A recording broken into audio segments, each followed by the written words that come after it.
Welcome, everyone. I'm Ashish Kaushal, founder of Consciously Unbiased and Higher Talent. Consciously Unbiased is a movement to build inclusion in the workplace. And so today is a very special day. We are going to talk about Women's Equality Day. Happens on August 26th, remembrance of the anniversary of the passage of the 19th Amendment in 1920 that gave some women, but not all women, the right to vote. Now, more than 100 years later, Women's Equality Day is still so important because many of the issues that the suffragists brought for such as equal pay and reproductive justice are still being fought today. On a historic day honoring the fight for women's right to cast ballots, today in 2025, we're seeing a flurry of activity around voting laws and voting rights. One we are watching is the SAVE Act, which would require people registering to vote or update their voter registration to show documents of in person on proving their American citizenship, which sounds reasonable, but may be a big barrier for millions in eligible voters to cast their ballots, particularly, for example, married women who have changed their last name. So we're going to talk through all those things today. Our special guest, we're very honored to have today, will help us unpack what this means, including Emily Martin, Chief Program Officer at National Women's Law Center Action Fund, Allison Gill, Director of Nominations and Democracy at the National Women's Law Center Action Fund, and Erin Thomas, Harvard Law graduate, family attorney, and author of The Prenup Prescription. Welcome, everybody, and thank you for joining us. Thank you. Thanks for having us. Absolutely. So can each of you share what Women's Equality Day means to you, and how do you think Women's Equality 2025 is especially important? Allison, would you like to start? Sure, I'd love to. I think it's really critical right now to consider the 19th Amendment and the rights that it created, the right to vote and engage in, the franchise and create like a political activity among women, because we're at a place where voting rights are very much under attack in our society, and our democracy is under attack as a whole. And we really have to, I think, reflect on the generations of struggle and understand them that allowed the women to get voting rights in the first place and afterwards, like the generations of struggle that allowed, before the 15th Amendment, for example, to allow, Black citizens to get voting rights, and later the Voting Rights Act. So I think that's really critical to understand the how people really fought for this, how critical it is, and the basis of our democracy and the basis of everyone's rights in every area. No, absolutely. And Erin, can you expand on what Women's Equality Day means to you and why it's important for this year, especially? For me, Women's Equality Day is a reminder that civil rights are human rights. And, as a family law attorney, I find it incredible how recently many basic rights for women were recognized, from owning property to accessing credit to protections against violence in their own homes, and how fragile the progress can really be. And so marking this day is important because it underscores both how far we've come and how vigilant we have to be to ensure that the equality that's been gained isn't being chipped away. Absolutely. And Emily? So I think a little bit about the power of women's votes as we've seen in recent years. So, for example, after Roe v. Wade was overturned, we've seen again and again in state ballot initiatives, women showing up for abortion rights and working to claw back the protections the Supreme Court stripped away. And I also think about how at this moment, when we are really facing new authoritarian threats that are challenging voting rights and challenging gender equality, how these issues are bound up together, how voting rights and racial and gender equality, you can't separate those. And I think Women's Equality Day is a really important moment to reaffirm that. And do women on the whole vote more than men? They do. Women have usually higher voting rates than men as a whole. It's not a lot higher, but there is a they do vote at a higher rate. Okay, At least today. interesting. It So was not always the fact, not always the case. yeah, so they are more likely to have their voices, if not heard, at least out there, and it's very important. How did the passage of the 19th Amendment that gave someone the right to vote impact the type of policies that were introduced? Sure, I'm happy to take that. After the 19th Amendment passed, it newly enfranchised about 26 million women in the United States at the time, which is a huge number. And it makes a really significant political difference to have all these people now able to vote. Now, not all, of course, those women did vote in the election right after in 1920, for example. It took many years for women to get a practice of voting and now vote at a higher rate than men. But we saw, oh, we didn't see, we probably weren't around then, but right after it passed, Congress passed the Shepard-Towner Act, for example, which was the country's first significant piece of social welfare legislation, which provided funding for maternity and child care. So that was a um, really could be seen as an effort to appeal to this large new block of voters. Also, at the executive in the executive branch, the Department of Labor created the Women's Bureau to protect women's labor rights and citizenship. And just a few years later, the Equal Rights Amendment was first proposed in 1923 to guarantee equal rights, regardless of sex. Wow, interesting. Emily, do you have any more insights around that as well? I would just add that, of course, that the story started in the 1920s, but it continues today. We see a meaningful gender gap with women more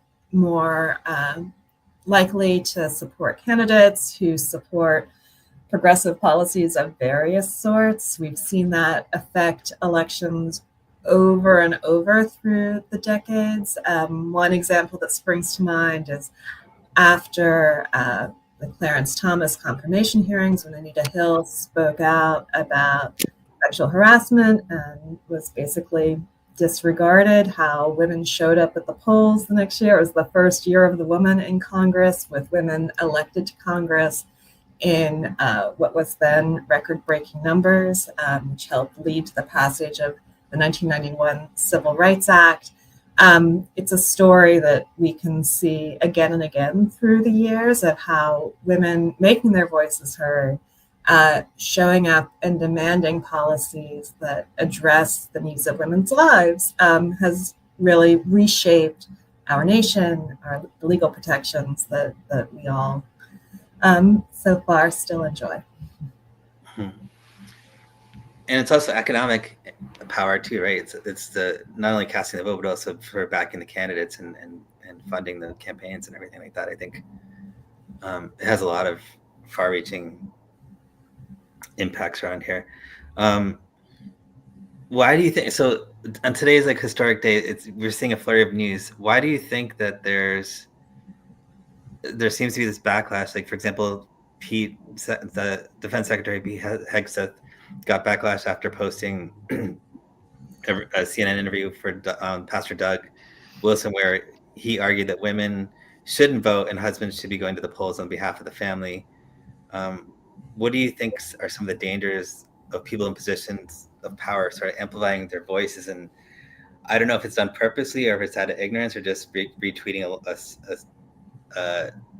a message, a headline you see because you maybe like that pastor or whatever, but their voices are being taken seriously and they're amplifying voices that maybe policies that don't necessarily make sense. I mean, I don't think they make sense, and why do you think this is happening right now? Well, I think that this administration, very specifically, including Pete Hegseth, but not limited to, has made their hostility towards women's rights, towards women's equality, towards women's bodily autonomy really crystal clear. And when leaders like Hegseth say the quiet part out loud, when they feel able to elevate shockingly radical arguments that women shouldn't vote, that we need to pay close attention. Because again, this is in a context of multiple attacks on the right to vote, multiple efforts to seek to ensure that folks who this administration think disagree with them don't get the chance to make their voice heard. This is in the context of many, many efforts to roll back decades of poor sex discrimination, civil rights protections for women, while pushing really views of gender roles that we thought we had left far behind, that would force women out of the workplace, that would limit women's opportunities. So we see that from efforts to gut workplace anti-discrimination protections. One of the first things that Donald Trump did in office was rescind an executive order that had been in place for 60 years, prohibiting federal contractors from discriminating on the basis of sex and race and other bases. We see it to efforts to freeze funding for Head Start, to actively make it harder for working women to remain in the workforce. And that is of a piece with policies like the SAVE Act, which was noted passed in the House, not in the Senate, but which would make it harder for many women to vote by requiring proof of citizenship, which for many women means their birth certificate. And for married women, their birth certificate won't match their current name. So the hostility towards women's votes and women's rights, I don't think is an accident. I don't think it's an errant mistweet. I think it is a theme that we need to take seriously, because hostility toward gender equality is bound up in authoritarianism across the globe, and it is bound up in authoritarianism here. So do you think, because women are very strong and they won't put up with a lot of the stuff that's happening. So do you think this is also going to trigger, like, if you're trying to pass these laws where if I change my name, I can no longer vote, do you think this is going to create a huge wave of married women to take back their maiden names and sort of, like, if you take the religious and pastor part of it, like when people get married, they expect that the new family takes on the man's name. So is this going to create a whole wave of backlash against sort of the movements they're trying to create and not realizing the stuff to themselves? I do think that the weakness of these authoritarian efforts are in their overreach, that by attempting such radical efforts to change our understanding of gender, of democracy, of what women are entitled to as citizens, as members of this community, that is a weakness because of the anger that it rightfully provokes. But that is exactly why we have to be extremely alert to efforts to restrict voting rights, because an angry citizenry doesn't mean as much to lawmakers if that citizenry has no meaningful power to vote lawmakers out. An angry citizenry doesn't mean as much to a president if that citizenry has no meaningful power to vote that president out. I know we've seen all these studies, and we've probably spent way more money than we should have basically trying to litigate the last election to prove that these theories around non-citizens voting and swinging elections doesn't really exist, right? I think we've probably spent hundreds of millions of dollars on this at this point. And now we have the SAVE Act passed in the House, which is going to the Senate. How is this solving a problem that doesn't exist? Like, why are we doing this at this point? Well, I'm happy to take that. The sponsors of this bill would say that it's necessary to address non-citizen voting, but that's just not the case. First of all, it's already illegal for non-citizens to vote in federal elections, and the fact is, it just doesn't happen. I mean, why would a non-citizen take on that risk to vote and it's so easy to catch people if they do that, that they end up suffering real consequences. And it doesn't happen in numbers that are significant in any way, and certainly not enough to actually impact an election. So this is just a pretext. It's a justification that the SAVE Act is really about voter suppression. It makes it more difficult or impossible to vote for millions of eligible voters, justified against animus against immigrants, frankly. And it's an example of xenophobia driving bad policy. So adding on to that, do you expect the next election we're going to have ICE sitting at the voting booths and dissuading minorities from actually showing up? Oh, I hope not. It's hard to know. I'm curious what other folks think. I mean, I think that there might be efforts to have more federal agents involved with state and local election processes. We've already seen some efforts, for example, the executive order by President Trump, but there is also a lot of pushback, and states are very clear that they won't put up with it, many states. So, I think it's a little bit early to predict exactly what's going to happen. I'm curious if Emily or Aaron has thoughts on that. As I sit in DC, where obviously there is an influx of federal authorities based on a manufactured emergency, it's certainly not hard to imagine that being a strategy that the administration attempts to use now in states that are not DC. There is some power to push back against that sort of abuse, but I do think that, again, we should take seriously the clearly and repeatedly stated hostility toward ensuring that everybody who is eligible to vote can vote. I think we've seen in numerous ways that is not a value that this administration holds. Aaron, what are your thoughts? Yeah, I think that the people who are trying to enact these policies know exactly how, if they are successful, how this will skew the electorate. They know which populations this is going to address, and this isn't the first time that we've seen these kinds of policies be pushed. There is historical precedent. We don't have to go that far back. Kansas in 2011, they passed the SAFE Act, ostensibly for the same purpose of preventing non-citizens from voting. And when this case, when it was enacted in early 2013, and they discovered in the first 3 years that the SAFE Act was in place, more than 30,000 people, which represented over 12% of new voter registrants, had their applications either suspended or canceled, a humongous amount.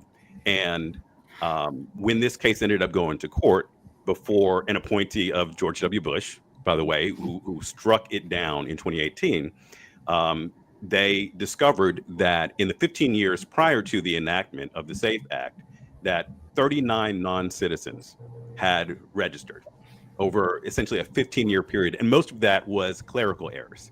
It was mistake. It was not fraud.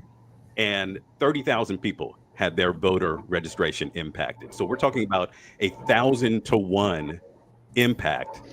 And it's not even like those 39 non-citizens who registered were actual voters. We're just talking about people who were able to successfully register in one way or another. And the reaction was 1,000 to 1 attack on eligible citizen voting. It hit mostly young people. It hit mostly independents. The people who are pushing these policies know exactly who they are targeting, and it is to dampen the voting activity of people that they don't think are going to support them in their policies. So let's go back to that a little bit more fundamentally. So if you think about between this passing of the SAFE Act and then the redistricting of of um, of the voter maps, why are we so why are they so afraid to let the best policy and the best ideas win? Like, why do we have to suppress this instead of just coming up with the ideas that will help me win my campaign objectively? I think the short answer is that some lawmakers are afraid of accountability, right? They don't want to face the voters, especially after they enact policies such as cutting essential social services that are really popular and that people really rely on every day. And so after doing that to appease, whatever their donor base are or just their ideology that government can't work, they don't want to actually face electoral consequences. So take these actions to redistrict into these gerrymandered districts that make it difficult to dislodge the incumbents, or pass these laws that suppress voters from participating and registering. These are all meant to protect them after doing things they know the people don't want them to do. Interesting. I think what we've seen is that too many of our elected leaders have decided they prefer power to democracy.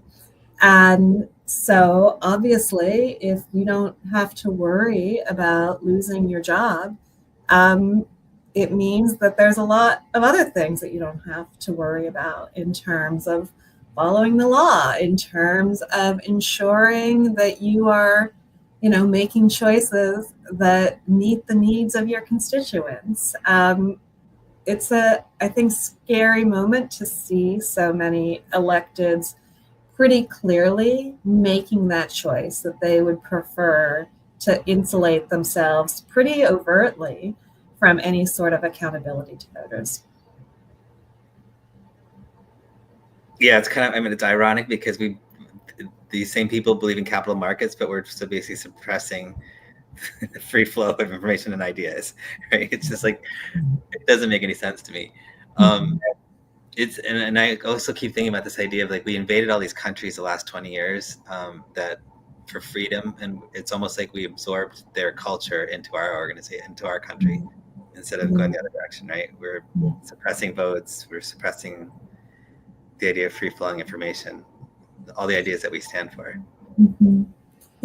I think another dimension here is that there is still some largely unspoken belief that some voters just don't count as much, that Black and brown voters, that women voters, that poor voters, that they're not real voters. And even more than 100 years after the 19th Amendment, even many decades after the Voting Rights Act, I think that that's part of how some folks tell themselves that what they're doing is okay. Some sort of deep-seated belief that some votes just are fundamentally not as legitimate as others. Yeah. I think that's really evident in the way they treat, for example, look at the city of Detroit and then people challenging voting in Detroit, or Atlanta, right? In Georgia, these are key battleground states, and they've made real efforts to sort of infiltrate the election boards. And there's a big dispute going on right now in Georgia on this, and they're trying to put, like, really, I don't know, anti-voting conspiracists onto these election boards, because they know that these are really key to the election outcomes for the full state. And of course, are able to sort of brand it as, target specifically Black voters by doing it this way. No, I agree. Do you think, like, let's go back to the SAFE Act for a second. Do you think if they just added the ability for marriage license to be a valid form of ID verification, would that change anything right now, or does that even matter? Well, one thing I would say is I think their failure to do that up until this point is revealing in and of itself. It's not like nobody has pointed this out. I will also say that while, of course, it would be marginally better to have some way for people who have changed their name, including, the great majority of married women, to be able to vote. it does not change the fact that the SAVE Act is at its heart a voter suppression bill addressing an imaginary problem. And while sure, better for married women to be able to demonstrate citizenship with a birth certificate and a marriage license to show citizenship and the fact that they changed their name than to have a path available for folks who don't have a passport, that still creates a level of increased barrier that would have an impact on who actually can register, who actually can show up in ways that are fundamentally indefensible, given that the alleged problem the SAVE Act is trying to solve has been shown time and time again not to be a real thing. Mm-hmm. Yeah, if I could just piggyback on Emily's comment, I think yes, number one has to be this is a solution in search of a problem, absolutely, and making it marginally easier to comply with, this kind of like indefensible attack on voting rights is not going to solve the problem. But even just looking at the marriage certificate being sufficient in isolation, that is fraught with so many problems just by itself. Life doesn't happen on an election cycle. If you finalize a divorce or a marriage right before an election, how long does it take for people's documentation to catch up with those life changes? Or for the 800,000 plus people who become naturalized citizens every year, for the 150,000 adoptions that are completed every year, for the people who have changed their name for protection or to escape domestic violence, and going and trying to get a marriage certificate itself is something. What if you got married in another state, in another location? Now that's time and money. Who doesn't have that? The people who are, most vulnerable to having their voting rights taken away. And courthouses, there is no, I know this as someone who's worked in family law for a couple of decades, there is no national database of marriage certificates that you can go to. Mhm. Every county or parish or little jurisdiction holds them by themselves. And some of them are digitized, but only if you go back, in very recent years. If you were married a long time ago, forget about it. You have to go down to the courthouse, stand in a line, sign your name on a request form, and someone is going to walk that back to physical documents to pull it out. And some county courthouses are equipped to do this, and others simply are not.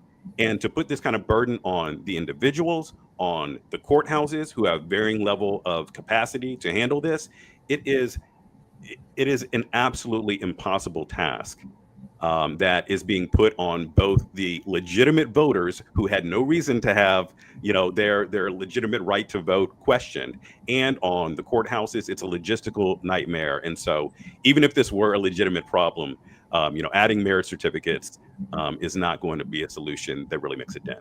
And just to add on to that, everything that Aaron said is even more so true for birth certificates, right? Because birth certificates tend to be longer in the past for most people. And also, many birth certificates, there was not even records locally anymore in many places, or there never were. Some places never issued birth certificates in the first place, depending on how old someone is. So that's even more difficult in some ways. So especially if you need both those documents, it can be a real nightmare. So, Alison, does everyone have a social security number? Does everyone? I don't think so, actually. No, I think in some places you don't. I think it's rare, but I definitely think not everyone has one. So Okay. I'm just wondering, so we're talking about the benefits of AI and tech, and I walk up to the airport with my real ID, and they can literally let me through security with my pupil as my signal, right? As my identification.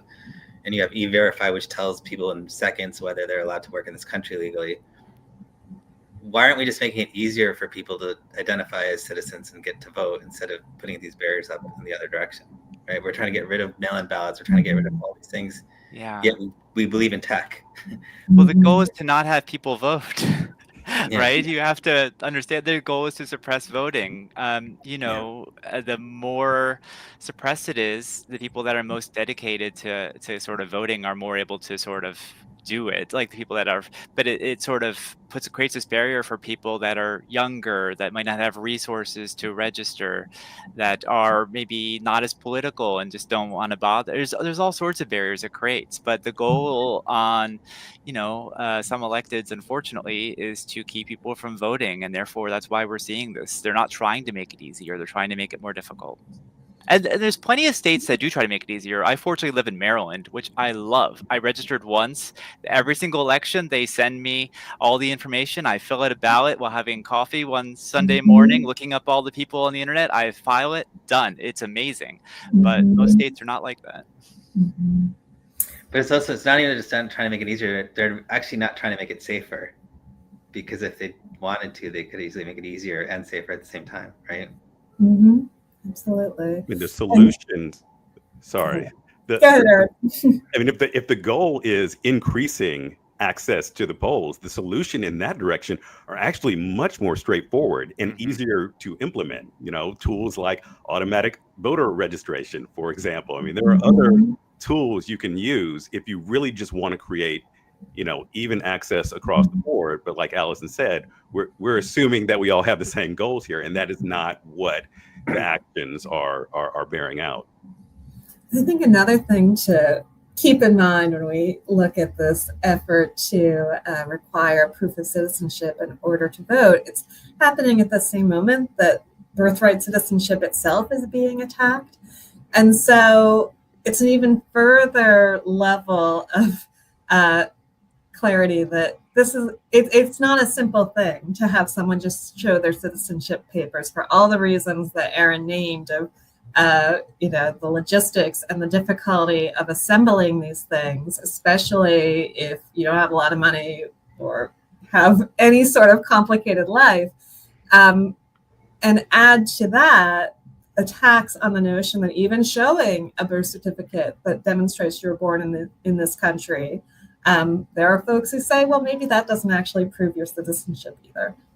Mm-hmm. Wow. And does Real ID prove your citizenship? It does not. Real ID does not necessarily indicate citizenship on the ID. It's not a requirement of the law. And now I think there's a couple states that might do that, right? And show the place where you're born, but most states do not. So the SAVE Act is a little bit misleading because it says that a real ID that shows citizenship is able to qualify one to register to vote, right? But most real IDs, 90% of them do not show citizenship. So it is not really, you're back to using a birth certificate, or you would need to get a passport. So it's not an, if the SAVE Act were to pass, hopefully it would never happen, but states could respond by adding citizenship to Real ID potentially, but that would take years and it might not ever happen. And don't forget, that's a barrier too, because not just citizens use IDs. People that are in this country that are not citizens, that are perfectly, legitimate and are able to be in this country also have IDs. And so to tie the two together makes it more difficult for those people that are just trying to, function in daily life. Absolutely. So let me ask you another question. So Allison, the process of me going to the voter booth in person and bringing my digital ID, like my driver license and my birth certificate, is if I bring my birth certificate, are they checking a database to see if that certificate's real, or can I just print out something using Photoshop and create it and then show up with a fake birth certificate? So to be clear, this is about registration. Right. So we're talking about registration. So we're not talking about showing up to the voting booth with those documents. We're talking about registering in person ahead of time so that you're able to vote. And, there are various different databases that they check with already that are existing in different states. So I'm not going to go into too much detail there, but that already happens when people register to vote, that they check against different, legitimate sources. This administration has tried to encourage checking against more dubious databases that are potentially not as accurate. So that's a concern. But that process does happen. So if you were to make something up, well, first of all, you're lying to the government, which is a crime. So I wouldn't recommend it. But also there are ways of finding that out. Yeah, no, I'm just wondering because you guys in the beginning of the conversation talked about how there's no centralized birth certificate database, right? And so you can't really even legitimately validate whether my birth certificate's real on a national level or a consistent level, because it depends on each state and each county that has the records, right? And if they're not digitized, or you having a court runner go to the court and take that document that you brought to me. Not by initial inspection, certainly. Yeah, they would require more than that. Yeah, so the whole solution's kind of broken, the way they're presenting it. So given that this hasn't passed yet, what are some things that we can do as individuals to help block this law from going through if it's not making sense? Sure. Well, we have National Women's Law Center has an action to make it easy to reach out to encourage your senators and tell them that you oppose this this bill, and give you a chance to explain why you oppose it. And so it really makes it easy to reach out to your senators and have like a clear statement about why it's bad. So it's the sort of thing it can really help amplify one's voice, especially if you don't have a lot of time. But I think that is one method. I think talking to others about this, like, I think most people have never heard of the SAVE Act. They don't know what it's about. They don't know about these growing attacks on our voting rights. So, make your family and friends aware of them. Post about it on social media. Amplify what you hear about it. I think that's all really critical so that more people are educated about these attacks on our voting rights. Third, get involved. So there are many groups like National Women's Law Center working to oppose this anti-democratic agenda, but there are lots of groups in your local area or national, such as the League of Women Voters, Indivisible, Stand Up America, lots of groups that work on organizing you to sort of oppose these bad laws. And lastly, exercise your right to vote. Get out there, register, and vote. That's very critical. Everyone should go and vote. So I'll go ahead and how do we link the action? Lila, can you put the links on the screen? Aaron, any other thoughts? I thought Allison's answer was great there. I mean, I think that part of it is conversations like this. The comment that you made at the beginning of the hour, Ashish, about how the underlying, the ostensible goal of preventing non-citizens from voting sounds reasonable on its face. And so, that's the thing. These kinds of attacks on voting rights are not just thrown out there, bald-faced. They are cloaked in reasonable sounding legislation. And so, educating people on what's really in the bill, what the impacts of these acts are, is critical to, educating the populace. And then, like Allison said, the National Women's Law Center and other groups are perfectly positioned to help make that outreach to the senators easier.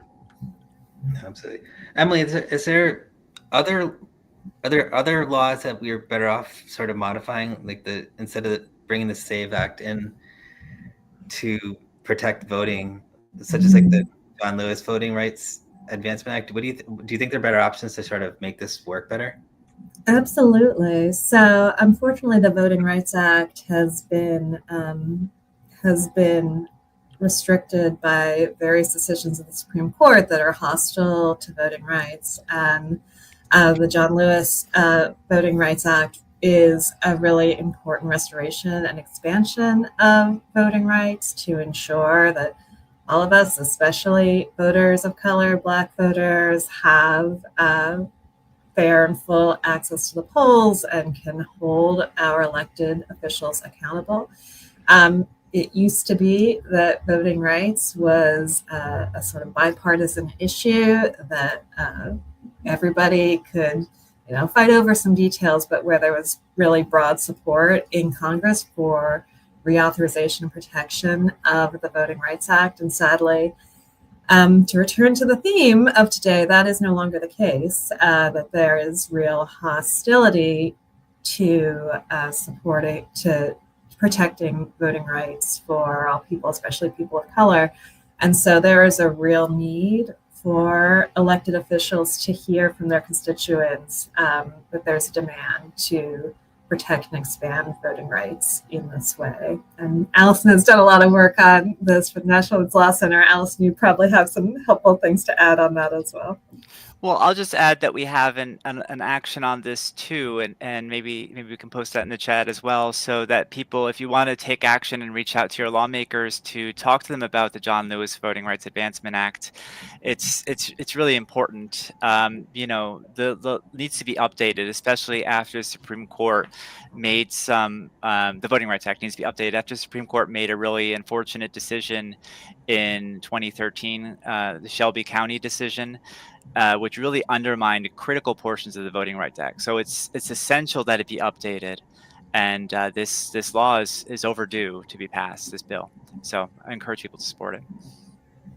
And Allison, I keep hearing bills get written up overnight and then they have to vote on it the next morning and they're like 10,000 pages. Like, is it malpractice to have our politicians vote on policy without understanding? Because I feel like you guys understand what's in this act more than the person actually voting to make this law.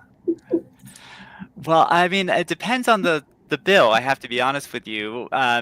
Those big appropriations bills that are thousands of pages are kind of different. This is a pretty straightforward bill that anyone could probably read.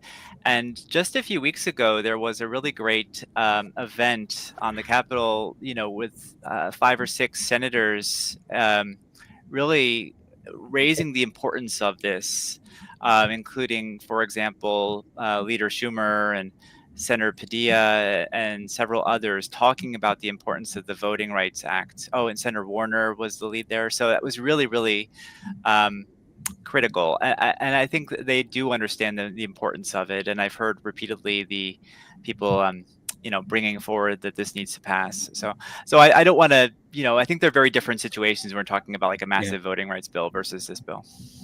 Yeah. No, my point was just that I feel like a lot of them are just voting on peer pressure, not voting on what they actually know when they vote.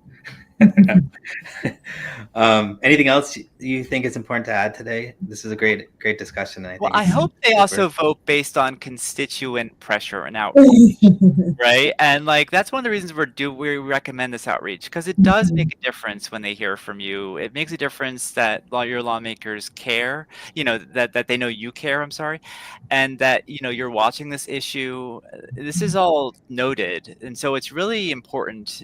Even if you think that they're not going to do the right thing and vote for voting rights, at least write to them anyway. Do it repeatedly. It's really important that they hear from us on these things, because that can make a difference over time, even if it's easy to be jaded and say the system doesn't work. But I think that's no reason to stop trying.